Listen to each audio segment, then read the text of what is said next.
예수 그리스도의 이름으로 감사하며 기도하옵나이다. 아멘. 우리 옆 사람에게 인사하겠습니다. 사랑합니다. 존경합니다. 축복합니다. 네, 여러분, 오늘부터 저희가 6주 동안 그 다행 프로젝트, 다행이 무슨 뜻이죠? 다시 행복하게, 이 주제를 가지고 함께 6주 동안 진행하려고 합니다. 여러분, 제가 하나님의 마음을 빌어서 여러분들에게 과감하게 선포하는데, 하나님은, 따라해 주십시오. 하나님은 내가 행복하기를 원하신다. 하나님은 여러분들이 행복하길 원하십니다. 믿으십니까? 그래서 하나님은 여러분들에게 복 주시기를 원하고, 여러분들이 믿음 가운데, 은혜 가운데 살기를 바라시며, 그렇게 하나님의 말씀 세계명을 쫓아 살아갈 때 하나님은 하늘나라의 보좌에서 여러분들에게 복을 부어주시려고 이만큼 그릇을 준비하고 부어주시기를 원하시는 분이 하나님이신 줄 저는 믿습니다. 그래서 오늘부터 해서 6주 동안에 제가 1년 동안 영광교회에서 목회하면서 여러분들의 가정을 들여다보고, 또 여러분들의 고민, 또 여러분들의 삶의 문제, 여러분들의 직장의 문제, 관계의 문제, 물질의 문제, 신앙의 문제, 여러 가지를 종합했을 때 우리 성도들에게 가장 신앙 성장의 걸림돌이 무엇일까? 제가 한 가지로 계속 방향을 모아보니 여러분들 안에 불안이 너무 많다는 것을 발견하게 돼요. 어떤 불안이 있느냐 하면 질병에 대한 불안이 있어요. 어떤 불안이 있냐면 관계를 맺어가는 데에 대한 두려움과 불안이 있어요. 어떤 불안이 있냐면 내가 하나님의 믿음 가운데 떨어질까 하는 불안이 있어요. 또 어떤 분들은 더 거시적으로 국가에 대한, 우리나라가 일하다가 망하는 거 아닌가, 염려하면서 걱정하는 그런 불안, 이 불안이 저와 여러분들의 마음속 깊이 자리하고 있다는 것을 제가 상담을 하면서, 신방을 하면서, 또 대화를 하면서 많이 느끼게 됩니다. 그리고 실제로 우리 교회 안에 최근에 건강이 좋지 않은 분들로 인해서 여러분들의 근심과 걱정가 많이 있다는 것을 제가 느껴요. 그리고 여러분들도 느끼고, 또 어떤 분은 나도 저런 병에 걸리지 않을까, 이러한 불안들에 대한 걱정과 염려가 많다는 거죠. 그래서 제가 이 불안을 좀 한번 깊이 있게 심도 있게 다뤄야 되겠다. 우리 성도들이 어떻게 하면 이 불안에서 벗어나서 행복하고 기쁘고 즐겁고 신바람 나게 신앙생활 할 수 있을까? 하나님이 나를 향한 뜻이, 계획이 내가 행복해지길 원하고, 또 내가 잘 되기를 원하시는 것이 하나님의 마음이라고 하는데, 어떻게 하면 내가 좀 더 신앙생활 가운데서 행복해 할 수 있을까? 또 행복을 누릴 수 있을까? 주님의 축복을 내 삶의 안으로 끌어와서 그 삶을 누리면서 내가 살아갈 수 있을까? 여러분, 우리는 하나님의 평강과 은혜와 축복을 누려야 합니다. 하나님은 누리라고 이것을 우리에게 주셨어요. 이걸 가지고 근심하고 걱정하고 이걸 가지고 끙끙 끌어안으라고 우리에게 주신 게 아니라, 하나님께서 우리에게 주신 분복을 누리고 이거를 충분히 맛보라고 우리에게 삶을 허락해 주시고 이 삶을 살아가게 하는 겁니다. 그런데 문제는 오늘 찬양의 가사에도 고백되었듯이 우리는 청지기이고 우리는 하나님의 자녀인데, 언제부턴가 우리가 하나님의 자리에 올라 언제부턴가 우리 삶의 주인이 내가 되어버렸어요. 자, 제가 한 가지 답을 드리자면, 내가 주인이 되면 될수록 걱정은 많아집니다. 불안은 많아져요. 왜요? 그것을 유지해야 하거든요. 그것을 유지하면서 내가 이 상태를 계속 지속해야 한다는 부담감을 느끼거든요.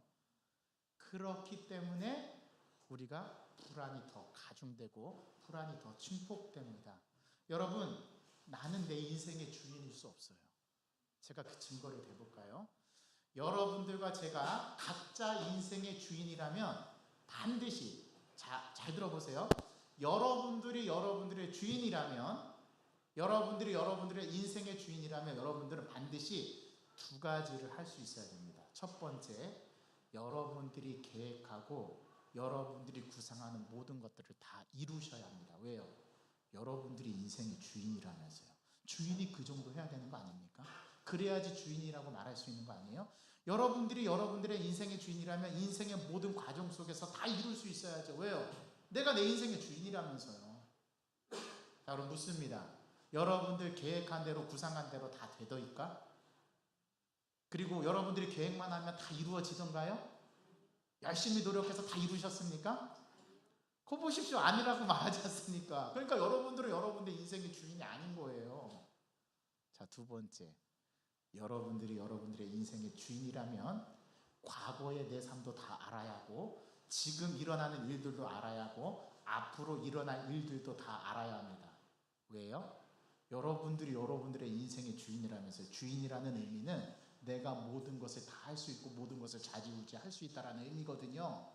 그러면 여러분들 앞으로 자, 이 예배가 끝나고 나면 앞으로 대한민국에는 어떤 일이 일어날 것인가? 내 삶에는 어떤 일이 일어날 것인가? 1시간 후의 일, 10시간 후의 일, 24시간 이후의 일, 48시간 이후의 일, 여러분 다 알고 계십니까? 아니, 여러분들이 여러분 인생의 주인이라면서 그런 거 모르면 어떡해요? 자, 그렇기 때문에 저와 여러분들은 우리가 우리 인생의 주인이 아닌 겁니다. 이걸 철저하게 인정하셔야만 이 불안에서 자유로울 수 있어요. 왜냐? 아, 그렇구나. 내가 노력해서 얻어질 수 있는 것도 아니고 내가 걱정한다고 해서 이 문제가 해결될 일이 아니구나. 자, 그럴 때 우리에게 어떤 여유가 생기냐면 아, 이거는 내가 할 수 없는 거다. 인정하게 되고 자신의 유한함을 깨닫게 되고 자신의 한계, 리미트를 설정하게 돼요. 그리고 그 외의 것들은 내가 걱정한다고 해서 내 머리턱 하나를 제가 흰머리가 났거든요. 요즘에 자꾸 새치가 많아져요. 나이가 들다 보니까 제가 나이를 이 앞에서 얘기할 건 아니지만 우리 백발이 하신 분들도 있으신데 제가 그걸 논할 건 아니지만 우리가 걱정하고 근심한다고 해서 내 머리카락, 흰머리카락을 검게 만들 수 있어요? 없어요? 없어요. 이때 우리는 한 가지 다른 모색을 하게 됩니다. 그 모색이 뭐냐면 아, 내 인생의 주인은 내가 아니구나. 그러면 이거를 내 힘으로 어찌할 수 없으니까 이걸 맡기자. 자, 누구에게 맡길까요? 우리의 초월적인 신, 우리가 믿는 하나님, 믿음의 대상인 하나님께 맡길 수밖에 없는 거예요. 그래서 저는 저라고 그런 불안이 없는 거 아니에요. 저도 제가 5년 전에 위와 대장에 있는 선종을 8개나 떼어냈습니다. 한 번에. 그래서 5일 동안 입원했던 적이 있는데 이제 내년도가 되면 이제 또 검사하는 저는 홀수해에 태어났으니까 홀수년이 되면 이제 저는 검사하는 해가 되거든요. 내년에는 꼭 한번 해보려고요. 근데 제가 그 선종이라는 것을 들었어요. 선종은 바로 그 다음 암으로 가기 직전의 단계. 용종하고는 좀 성격이 다릅니다. 선종은 얼마든지 암으로 발전할 수 있는 것을 선종이라고 부르는데 그 선종을 8개나 떼어냈거든요. 그러니까 저는 이제 암으로 갈 수 있는 상태에 놓여져 있는 건강 보호자인 거예요. 저는 얼마든지 암으로 발전할 수 있는. 그래서 저도 건강에 대한 염려와 불안이 있습니다. 그런데 제가 염려한다고 해서 선종이 안 생기나요? 아니죠. 그래서 저는 이 부분을 제가 어찌할 수 없는 부분은 하나님께 다 맡기기로 했습니다. 이럴 때 우리의 불안감을 하나씩 하나씩 내려놓을 수 있어요. 이 불안을 내려놔야지만 우리가 우리의 주인됨에서 자유로울 수 있게 됩니다. 그러면 내 한계를 인정하고 하나님이 내 인생을 이끌어 가시는구나, 하나님만이 내 인생의 주인이구나라는 믿음의 저항이 내 안에서 생겨요. 이 저항을 우리가 가져야 합니다. 그래서 제가 불안의 문제를 다루기로 걱정하고 오늘부터 다시 행복하게 저와 여러분들의 생활이 행복해지고 즐거워지고 하나님 안에서 자유할 수 있는 이 프로젝트를 내가 해야 되겠다. 그래서 사실은 한 8주 정도 생각했는데 6주로 줄였어요. 왜냐하면 시간이 없어서. 그래서 압축적으로 콤팩트하게 매 주일마다 오후 예배 때는 잠시 중고등부 학생을 대상으로 했던 설교를 내려놓고 저와 여러분들을 위해서 6주 동안 이 프로젝트를 진행할 겁니다. 그래서 오늘은 불안에 대한 개념을 성경적인 근거로 한 본문을 속에서 이 불안이 무엇인가를 여러분 인지할 수 있도록 그것을 한번 좀 맛보기로 원하고 다음 주에는 이 트리거 차트라는 거를 여러분들에게 소개를 할 거예요. 이 트리거 차트가 뭐냐면 우리 의사 선생님 계시는데 의사 선생님들이 진료할 때 뭐를 만들어요? 뭐를 작성하죠?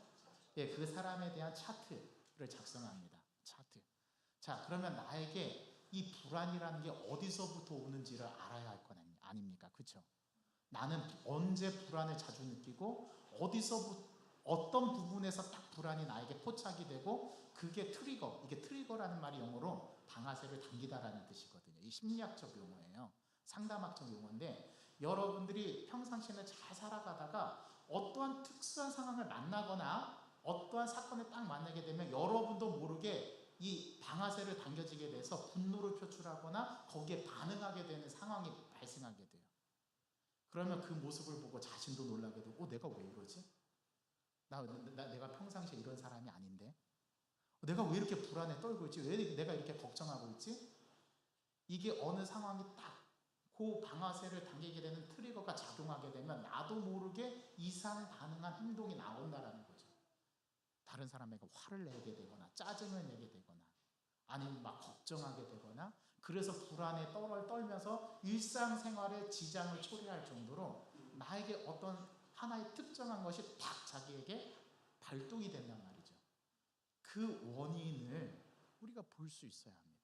오늘 그 원인을 이렇게 볼 수 있는 눈을 열어드리는 역할을 여러분들에게 하면서 여러분들이 스스로 불안 지수를 낮추고 불안한 정도를 낮추면서 정상적으로 신앙생활에서 신앙이 성장할 수 있도록 여러분들의 성장을 방해하는 이 불안의 요소들을 최대한 낮추는 방법을 여러분들에게 6주 동안 이 다잉 프로젝트를 통해서 말씀을 드리려고 합니다. 여러분 불안을 사전적인 용어로 뭐라고 정의하냐면 걱정이 되어 마음이 편하지 않은 상태라고 우리 한글 국어 사전에는 정확하게 설명이 되어 있어요. 자, 불안이 뭐냐면 한 문자로 안이 불자에 평안할 안자를 쓰는데 평안하지 않다라는 뜻이거든요.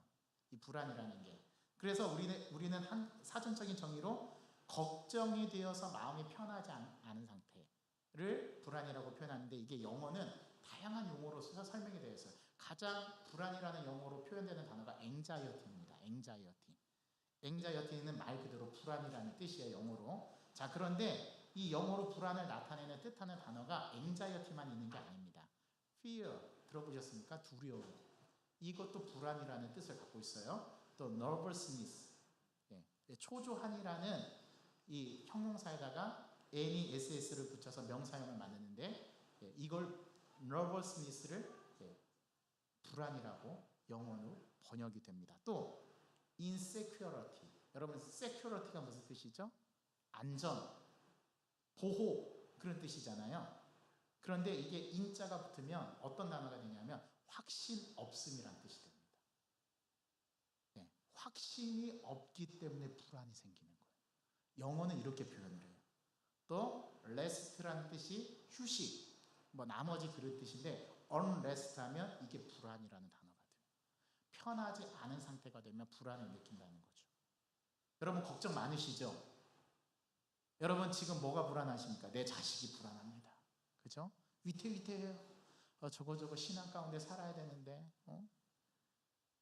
이제 고등학교 진학하고 대학교 진학하고 공부 열심히 해가지고 자기가 목적한 바를 이루어야 될 텐데 지금 하는 것을 보면 그냥 한숨만 나오고 자녀들의 인생에 대한 불안감이 있어요.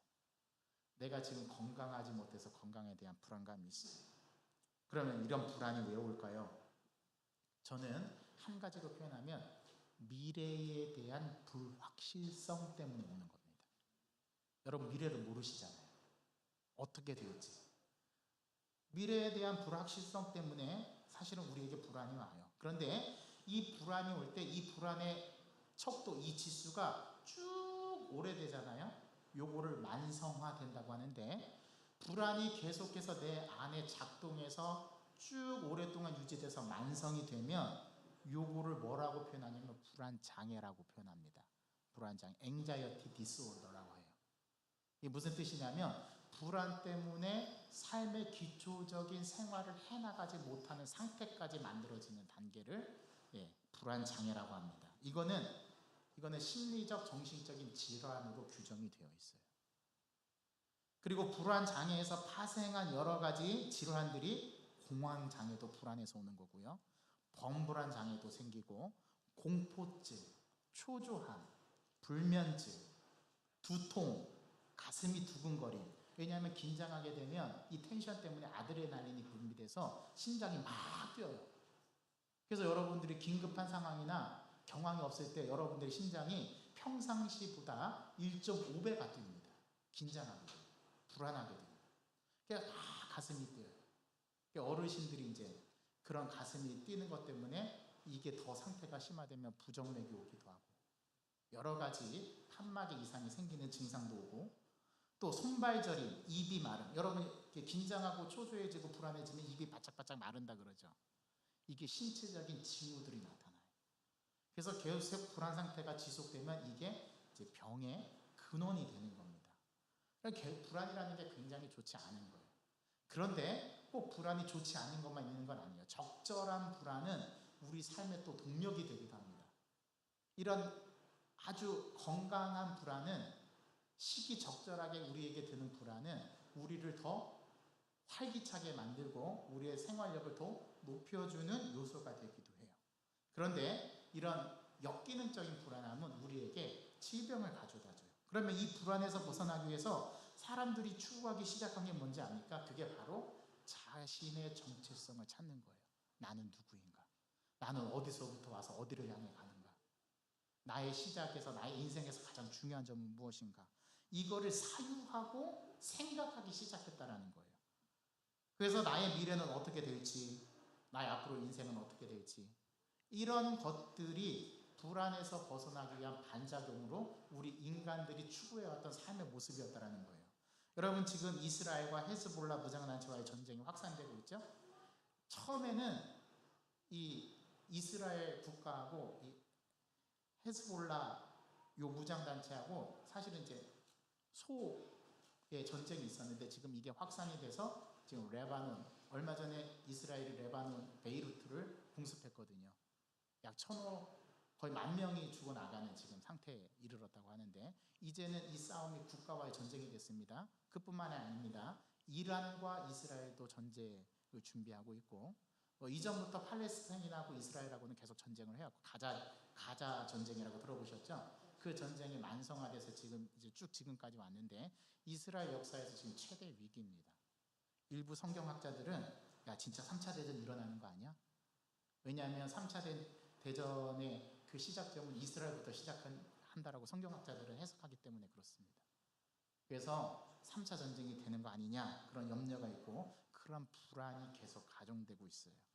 또 뭐 우리가 알고 있는 지금 이스라엘하고 이 무장 단체하고만 싸움이 있는 게 아니라 지금 뭐 이전에 계속 이어졌던 싸움, 우크라이나와 러시아의 전쟁은 아직 끝나지 않은 상태이고, 그렇죠? 예, 알게 모르게 전 세계는 자꾸 큰 이런 전쟁들이 계속 도사리고 있으면서 이것이 현실적으로 현대를 살아가는 저와 여러분들에게 불안감을 계속 가중시키고 있어요. 자, 왜 그럴까요? 여기에서 확실한 자기의 정체성을 찾고 싶어 하는 거예요. 무언가 확실한 것을 붙잡아야 불완전한 것을 해소할 수 있다고 생각하는 거죠. 그래서 우리는 성경적인 관점에서 이 불안을 어떻게 바라보고 어떻게 해석해야 될지 우리는 오늘 중요한 그 단초를 오늘 본문에서 우리는 함께 좀 모색을 해볼까 합니다. 여러분들에게 질문합니다. 여러분들은 누구입니까? 자, 이 질문을 반대로 해서 나는 누구인가요? 나를 한마디로 정의하는 것이 굉장히 쉽지 않습니다. 나를 누구인지 정확하게 진술하지 못하면 주변의 것을 말하게 돼 있어요. 나에 대한 깊은 통찰 없이 다른 사람을 깊이 있게 통찰하는 것도 불가능하고 다른 사람을 이해하는 것도 불가능합니다. 그래서 먼저는 나 자신에 대해서 잘 알아야 돼요. 옛날에 고대 철학자 중에 소크라테스라는 사람이 있는데 그 사람이 무엇을 말했냐면 너 자신을 알라. 왜 그럴까요? 나를 알아야 타인을 이해할 수 있고 나를 알아야 내가 누구인지를 알아야 나와 관계되는 모든 것을 정의할 수 있기 때문에 그렇습니다. 한때 우리나라 그 예능 프로그램 가운데서 나는 가수다라는 그런 프로그램이 있었어요. 여러분 시청해 보신 적 있으시죠? 나는 가수다. 여러분 이 진술은 그냥 평범한 진술인데 그 가수들이 나와서 자기들이 노래를 부르면서 서바이벌 식으로 해서 모든 사람들에게 관심이 집중됐던 그 프로그램이 나는 가수다인데, 나는 가수다, 가수를 한마디로 정의했어요. 그 가수 노래하는 사람들을 뭐라고 정의했냐면 나는 가수다. 자, 여러분들이 묻습니다. 여러분들을 정의해보세요. 이 표현을 빌자면 나는 목사다. 가능하죠? 자, 그런데 나는 가수다가 가수 전체 중에 일부분을 말하는 거지 전체를 다 말해주지 않아요. 나는 목사다, 나라는 존재됨에 어떤 직업적인 기능에 대해서 나를 설명할 뿐 나 자체를 설명하는 건 아니에요. 맞죠? 그래서 이러한 자신에 대한 정체성, 뭐 나는 의사다, 나는 전문 경영인 CEO다. 우리 교회도 CEO가 있죠. 전문 경영인, 의사도 계시고, 나는 교사다, 교사도 계시고. 그런데 이러한 자신의 정체성은 한 자신의 일부분일 뿐이지 나를 대변해 주는 건 아니에요. 자신의 한 부분을 말해주는 거지. 그래서 내가 누구인지를 정확하게 진술하지 못하면 그냥 주변의 것을 말하게 돼 있어요. 신앙도 마찬가지입니다. 내가 확실히 붙잡고 있는 신앙, 구원에 대한 확신, 내 믿음에 대한 확신을 내가 스스로 정의하지 못하면 주변의 것만 말하게 돼 있어요. 나는 예수 그리스도를 믿는 믿음으로서 나는 구원받은 존재이고 나는 하나님의 백성입니다. 이것을 확실하게 진술하지 않으면 자꾸 주변의 일부분을 말하게 돼 있어요. 나는 교회에 다닌다. 나는 어디 공동체 일원이다. 나는 내가 받은 직분은 집사다. 집사가 자기 자신을 대변하는 건 아니잖아요. 일부분을 대변하는 것이 자기의 정체성, 존재 자체를 말하는 건 아니잖아요. 존재 자체를 말하는 건 나는 하나님의 백성입니다. 나는 예수 그리스도를 믿음으로 구원받았습니다. 이게 자기 자신을 드러내는 정체성이죠. 그래서 자기를 정확하게 알고 자기에 대해서 인식을 갖고 있는 사람은 불안에서 조금씩 자유로울 수 있습니다. 여러분, 1925년 노벨 문학상을 받았던 아일랜드의 극작가요 문학 비평가였던 조지 버나드 쇼라는 사람이 있습니다. 이름이 쇼예요. 쇼. 조지 버나드 쇼. 이거를 영어를 모르시는 분은 자꾸 게오르게, 뭐 베르나르도 뭐 이렇게 말하는데, 아일랜드의 극작가는 영어식으로 말해야 되는, 발음해야 되는 데서 조지 버나드 쇼라는 사람이 자신의 모비병에 뭐라고 새겼냐면, 여러분 다 아실 겁니다. 뭐라고 새겼죠? 우물쭈물하다 내 이럴 줄 알았다. 이게 조지 버나드 쇼의 묘비병입니다. 자기 인생을 정확하게 통찰한 사람이 자기 묘비병에 자기 인생을 한마디로 정의했는데 뭐라고 정의했냐면 우물쭈물하다 내 이럴 줄 알았다. 영어로 얘기하면 I knew if I stayed around long enough something like this would happen. 이렇게 적어놨어요. 영어로. 무슨 뜻이냐면 나는 알고 있다. 내가 오랜 충분한 나의 삶 속에서 머무른다면 어떤 것도 나에게 일어나는 이러한 것으로 표현될 수 없다. 이런 식으로 이제 바꿔서 설명하는 건데, 이것을 우리말로 번역하면 내 우물쭈물하다가 내 이럴 줄 알았다. 이렇게 표현한 겁니다. 여러분, 내가 누구인지를 정확하게 아는 것 중요한데, 자기가 누구인지를 정확하게 깨달았던 사람을 오늘 성경에서 한 사람 소개합니다. 그게 누구냐면 베드로입니다. 베드로가 자신은 오늘 어떻게 자기를 정의했냐면 이렇게 정의했어요. 나는 죄인입니다. 나는 죄인입니다. 나는 죄인입니다. 여러분, 이게 우리 인간 모두의 공통적인 존재론적인 진술이 되어야 합니다. 베드로는 오늘 자기를 어떻게 인식을 하게 되었는지 그 배경이 나오면서 예수님 앞에 자기에 대해서 뛰어내려서 자기 자신에 대해서 고백하기를 뭐라고 고백했냐면 나는 죄인입니다. 이게 인간의 한 실존적인 고백이에요. 자, 이 고백 안에는 한계가 들어가 있어요. 나는 피조물이고 나는 죄인일 뿐이다. 자기를 의인으로 말하지 않았어요. 자, 그런데 베드로가 이렇게 자기를 죄인으로 고백하게 된 배경이 있습니다. 이런 통찰력을 갖게 되고 이런 깨달음을 갖게 된 게 오늘 본문에 등장하는데요. 이런 배경입니다. 어느 날처럼 베드로의 직업은 뭐였습니까? 어부였습니다. 어부. 갈릴리 그 촌의 어부였습니다. 오늘날로 말하면 우리나라에서 제일 큰 호수가 어디일까요? 어느 호수가 제일 큰 호수일까요? 대청호. 대청호 큰 호수 중에 하나입니다. 충주호가 더 클까요? 대청호가 더 클까요? 소양호. 갑자기 바꾸셨습니다. 기회주의자. 우리나라에서 가장 큰 호수가 어느 호수인지 몰라도 어느 한 호수가 있다고 생각합시다. 그 호수의 몇 배나 되는, 그래서 이 호수를 갈릴리 바다라고도 부르고 갈릴리 호수라고도 부르는데 어마어마하게 커요. 이 호수에서 몇십 년 동안, 수십 년 동안, 적기 10년 넘게, 여러분 우리가 한 분야에서 10년의 시간을 투자하고 10년 동안 그 일에 종사하게 되면 그 일에 뭐가 된다고 합니까? 네, 전문가가 된다고 합니다.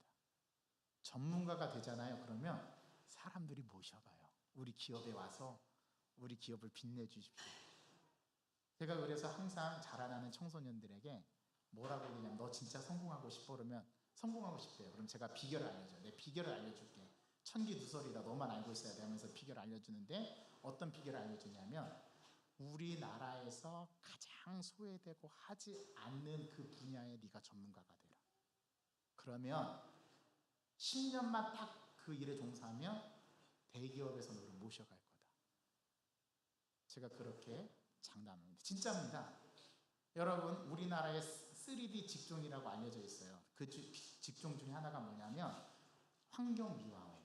그런데 이 환경미화원에 대해서 전문가가 되잖아요. 진짜 일을 전문가처럼 잘하면 모셔가요. 기관에서 모셔갑니다. 근데 그 경쟁률이 어마어마합니다. 그러니까 한 분야에서 10년 동안 거기에 매진하고 거기에 대한 지식을 축적하고 그 분야에서 최고가 되잖아요. 그럼 모셔가게 돼 있다라니까요. 여러분 여러분들의 자녀들을 무작정 석박사 만들려고 하지 마세요. 그 아이가 가장 잘하는 달란트를 최대한 극대화시켜서 그 분야에서 최고로 만들어주면 모셔갑니다. 여러분 박세리, 또 피겨스케이팅 누가 있습니까? 김연아, 체조선수,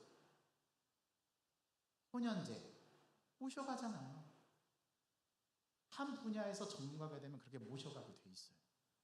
여러분들의 자녀들을 열심히 응원하면서 네가 가장 잘할 수 있고 네가 가장 행복한 일을 그 분야에 네가 전문적으로 뛰어들어라.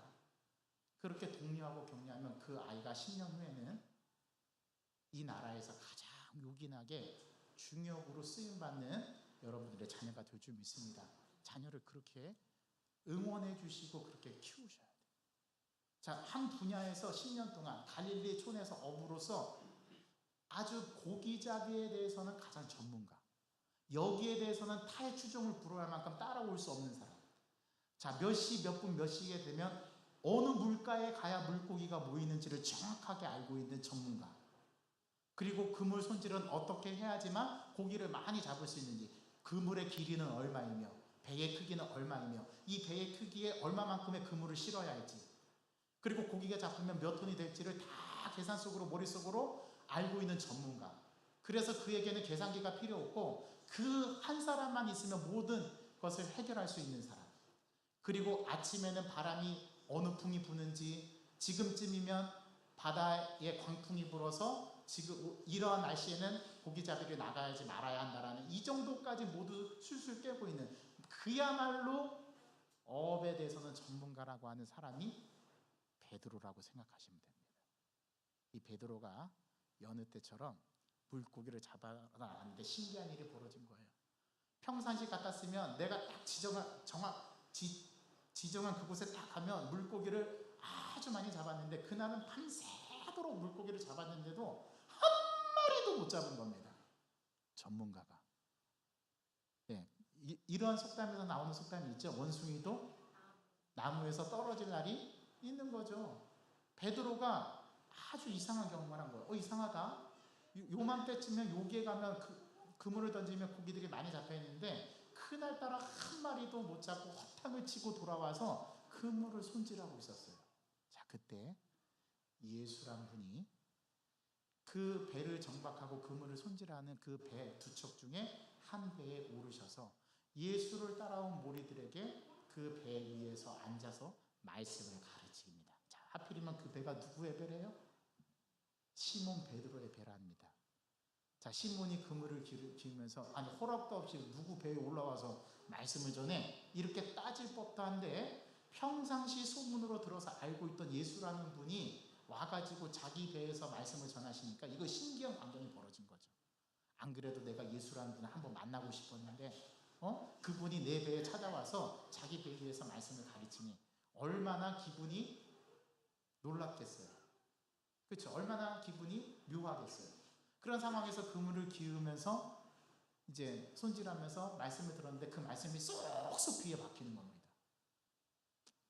그리고 나서 오늘 말씀해 보니까 신기한 광경이 벌어지는데 예수님께서 말씀을 마치시고 막 그물을 이제 손질해서 다음날 이제 나갈 그 상태로 만들어놨는데 갑자기 예수님이 배를 띄워가지고 깊은 곳에 가서 그물을 던지라는 거예요. 아니 예수님 당신이 말씀을 잘 전하시는 건 알겠는데 그래도 내가 어부의 전문가인데요. 아니 내가 지금 깊은 곳에 가서 그물을 던지면 지금 이 시간에는 고기가 한 마리도 없는 그곳에 가서 그물을 던지라는 겁니다. 안 그래도 내가 밤새도록 한 마리도 못 잡아서 기분이 나빠 죽겠는데 예수님이 와가지고 깊은 데로 가서 그물을 던지라는 거예요. 자, 처음에는 마음의 저항이 일어났습니다. 이것 봐라. 내가 전문가인데 나 전문가를 무시하나?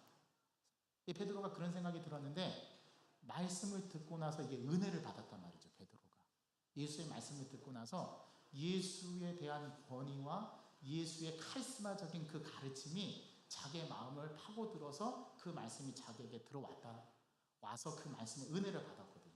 그래서 오늘 베드로가 뭐라고 얘기하냐면 내가 밤이 새도록 수고하여 잡은 것이 없지만은 뭐에 의지해서?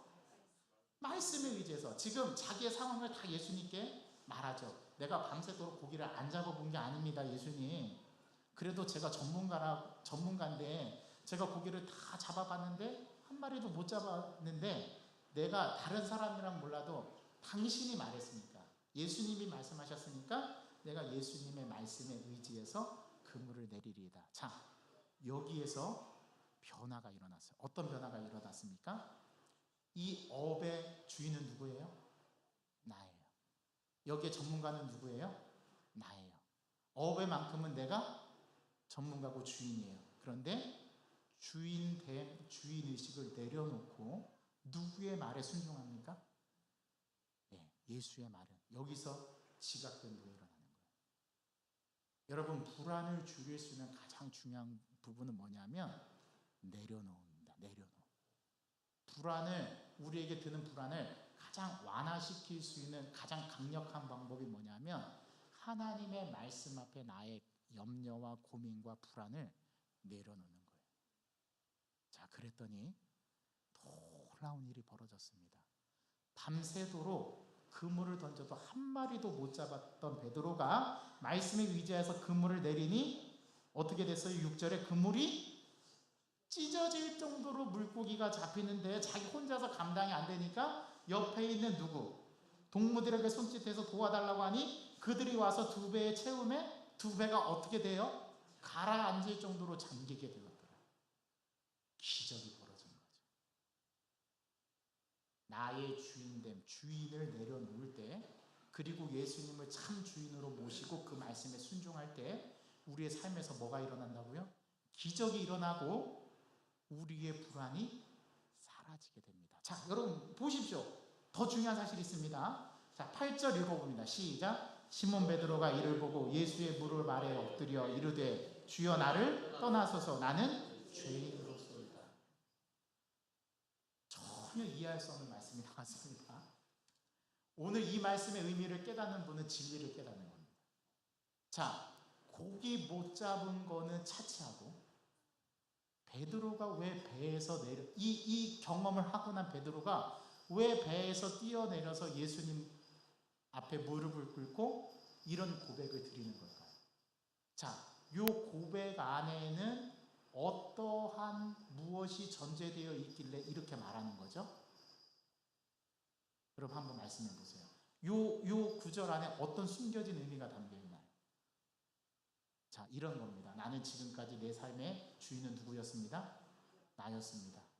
그런데 당신으로 인해서 내가 내 삶의 주인이 아님을 깨달았습니다라는 고백이 나는 죄인으로서이다. 이 고백에 있는 거예요. 자기가 주인이 아니라는 사실을 깨달은 사람은 반드시 자동적으로 깨닫는 사실이 하나가 있는데 그게 뭐냐면 내가 죄인이라는 사실을 깨닫게 됩니다. 이게 우리 인간의 존재의 고백입니다. 그리고 그 옆에 있는 이 고백을, 이 행동을, 이 우스꽝스러운 행동을 보는 다른 사람들도, 모든 사람들도 고기 잡힌 것으로 말미암아 놀라고 세베대의 아들로서 자신의 동업자였던, 자기와 같이 전문가였던 누구도 놀랬답니다. 야고보와 요한도 놀랐답니다. 그러면서 예수님께서 그 고백을 듣자마자 하시는 말씀이 시몬에게 이르되 뭐 하지 말라? 무수하지 말라. 여기 이 단어를 헬라어로 보면 불안해하지 말라라는 말이에요. 불안해하지 말라. 이제후로는 내가 누구를, 여기서 사람을 취한다라고 했는데 헬라어 언어를 보면 사로잡으리라라고 되어 있죠. 원래 사전적인 의미는 낚는다라는 의미가 있습니다. 네가 사람을 낚는 사람이 될 것이다. 사람을 취하는 사람, 사람을 사로잡는 사람이 될 것이다. 그래서 사도행전 2장 3장에 보면 변화된 베드로가 군중을 사로잡아서 예수께 인도하는 복음 사역을 감당하지 않습니까? 이게 변화된 존재, 변화된 사람의 모습인 거예요. 그때 11절 그들이 베드로를 육지에 내고 모든 것을 버려두고 누구를 쫓는다고요? 예수. 자, 여기에 단서가 있습니다. 뭐를 버려야 합니까? 내가 가진 일부분만 버리는 게 아니라 모든 것을 버려야 누구를 따를 수 있어요? 예수를 따를 수 있습니다. 이게 베드로가 예수님을 깨닫고 나서 그에게 들었던 불안과 두려움과 공포와 모든 것들을 내려놓을 수 있었던 단 한 가지 이유였던 거예요. 여러분, 이번 한 주를 살아가면서 여러분 한번 이 말씀을 여러분들에게 적용해서 시험해 보시기 바랍니다. 여러분들을 불안하게 있는 것들이 여러분들에게 감지가 된다면 그 불안하는 요소가 왜 왔는지를 자기 자신을 들여다보시길 바라고 자기 앞에 계신 예수님 앞에 그 두려움과 불안을 가져가셔서 내려놓으세요. 이 경험을 한번 해보세요. 그러면 여러분들의 영적 세계에 눈이 띄어지게 되고 새로운 세계를 경험하게 돼요. 아, 내가 지금까지 신앙생활하면서 껍데기 신앙생활을 했구나. 내가 하나님을 만난다고 하면서 나는 진짜 하나님을 만나지 못한 존재였구나. 오늘 사마리아 여인이 예수가 메시아인 것을 깨닫자마자 어떻게 합니까? 물동이를 버려두고 마을로 들어가서 증언자의 삶을 살지 않습니까? 예수 그리스도를 증언하잖아요. 여러분, 변화라는 것은 이런 게 변화인 거예요. 예수 믿는다는 증거는 여기에 있어요. 나의 껍데기의 허물을 벗어버리고 실체이신 예수님 앞에 나를 드러내서 그 예수님 앞에 나의 불안을 다 잠재우고 내려놓고 주인을 교체하는 거. 그러니까 주인 교체 의식이 일어나야 돼요. 자동차, 중고 자동차를 사면 반드시 해야 되는 것 중에 하나가 명의 이전을 해야 됩니다. 이전에 이 차는 이 사람이 이 차의 주인이었는데 이제는 이 차를 내가 사서 이 차의 주인은 나입니다라는 명의 이전이라는 것을 해야지만 그 중고차가 내 차가 됩니다. 새 차는 원래부터 살 때 내가 샀으니까 명의 이전이 필요 없죠. 그런데 중고차를 살 때는 반드시 명의 이전이 필요합니다. 주인 교체가 필요해요. 마찬가지예요. 우리의 삶에서, 내 삶에서 진짜 하나님을 주인으로 모시고 살면 주권 교체가 일어나야 돼요. 주인 교체가 일어나야 돼요. 이걸 경험하지 않으면 여전히 내가 주인이 됩니다. 내가 주인이 되면 계속해서 불안한 가운데 살아갈 수밖에 없습니다. 성경은 이걸 보여줘요. 우리의 불안을 어떻게 완화시키고 불안을 우리가 내려놓을 수 있는가. 성경은 베드로의 모습 속에서 이걸 보여줍니다. 여러분, 이번 한 주간 주인을 교체합시다. 누구로요? 예수 그리스도로. 하나님이 오직 나의 삶의 주인 되게 해보세요. 하나님의 통치를 받으려고 발버둥 치세요. 말씀 앞에 순종하려고 애를 써보세요. 이전에 기도하는 모습이 없었다면 이번 주에는 기도의 자리로 나아가서 무릎을 꿇고 하나님 앞에 기도해 보세요. 그리고 기도의 영을 부어주셔서 내 영이 열리게 하시고, 내 눈의 영이 열리게 하시고, 내 귀의 영이 열리게 하셔서 주님의 음성 듣고 주님 경험하고 만나는 삶을 살게 해달라고, 그리고 나의 이 있는 불안의 모든 근원적인 요소들을 주님 앞에 내려놓고 자유한 인생으로 살게 해달라고, 그렇게 여러분들의 믿음을 적용하고 시험해보는 한 주로 삼으시기 바랍니다. 그랬을 때 여러분들에게 어떠한 일이 일어나는가, 아마도 모르긴 몰라도 그물이 찢어질 만큼의 은혜를 경험하는 기적의 역사가 저와 여러분들의 삶 속에서 일어날 줄 믿습니다. 가장 큰 기적은 여러분들 마음속에서 불안이 사라질 겁니다. 왜요? 예수님을 진짜 주인으로 모시고 살기 때문에, 그 주인을 의지하기 때문에, 그 주인에게 모든 걸 맡기기 때문에 여러분들은 이 불안에서 자유할 수 있게, 이게 해방이고 이게 구원입니다. 그런 삶을 살아내시는 저와 여러분 되기를 주님의 이름으로 간절히 소망합니다.